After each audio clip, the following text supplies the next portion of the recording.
Korps Garda Revolusi Islam Iran menggelar latihan militer skala besar di Teheran.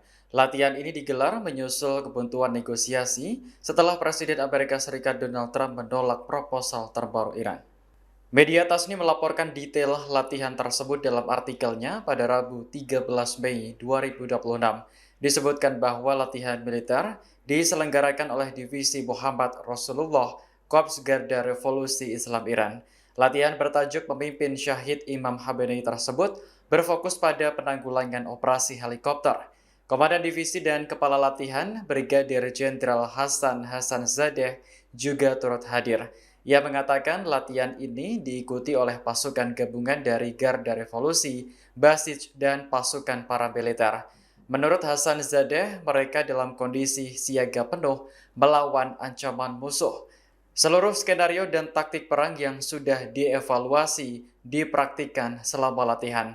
Hasan Zadeh secara terang-terangan menyebut tujuan utama latihan ini untuk meningkatkan kemampuan tempur dalam menghadapi Amerika Serikat dan Israel. Latihan tersebut diadakan selama 5 hari 5 malam di area operasional sekitar Teheran. Sementara itu, Trump memperingatkan bahwa gencatan senjata berada di ujung tanduk.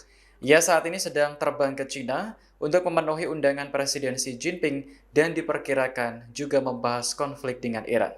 Pemerintah Italia menyatakan telah mengirim 2 kapal perang lebih dekat ke kawasan Teluk. Namun penempatan penuh dalam misi internasional di Selat Hormuz hanya akan dilakukan jika tercapai gencatan senjata yang benar-benar stabil di wilayah tersebut. Hal itu disampaikan Menteri Pertahanan Italia Guido Crosetto saat berbicara di parlemen pada Rabu 13 Mei 2026. Ia menegaskan bahwa setiap misi potensial di Selat Hormuz juga harus mendapatkan persetujuan terlebih dahulu dari parlemen Italia. Crosetto menjelaskan bahwa syarat pengerahan tidak cukup hanya dengan gencatan senjata sementara, melainkan harus benar-benar kredibel, stabil, atau bahkan idealnya menuju perdamaian permanen. Ia juga menyebut bahwa kapal penyapu ranjau membutuhkan waktu berminggu-minggu untuk mencapai kawasan tersebut, sehingga Italia saat ini hanya melakukan penempatan awal sebagai langkah antisipasi. Dalam tahap awal, kapal-kapal tersebut diposisikan di kawasan Mediterania Timur sebelum nantinya diarahkan ke Laut Merah. Langkah ini menurut Crosetto merupakan tindakan pencegahan dengan menempatkan 2 unit pemburu ranjau lebih dekat ke wilayah Selat Hormuz. Sementara itu, ketegangan di Selat Hormuz terus meningkat setelah Iran dilaporkan memblokade jalur strategis tersebut. Situasi tersebut memicu gangguan ekonomi global, termasuk kenaikan harga minyak dan pupuk serta terganggunya rantai pasok internasional. Pemerintah Inggris dilaporkan akan mengirim sejumlah alat pertahanan, mulai dari drone pemburu ranjau,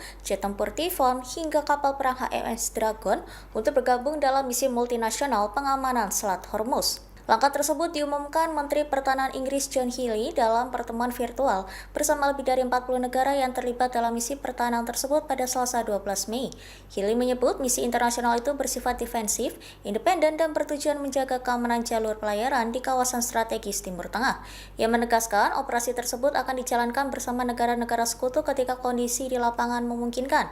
Ketegangan di kawasan meningkat setelah perang Iran memicu gangguan lalu lintas pelayaran di Selat Hormuz. Situasi itu turut menghambat ekspor minyak dunia dan mendorong kenaikan harga energi global. Selat Hormuz diketahui menjadi salah satu jalur perdagangan energi terpenting karena sekitar 1/5 pasokan minyak dunia melintas di kawasan tersebut. Sebagai bagian dari kontribusinya, Inggris menyiapkan tambahan dana sebesar 115 juta pound sterling atau sekira 2,5 triliun rupiah untuk pengembangan drone, pemburu ranjau, dan sistem penangkal drone. Langkah itu dilakukan untuk meyakinkan pelayaran komersial bahwa Inggris tetap berkomitmen menjaga kebebasan navigasi di tengah meningkatnya ketegangan regional. Saat ini, Inggris juga telah menempatkan lebih dari 1.000 personil militer di kawasan tersebut dalam operasi pertahanan yang sudah berjalan.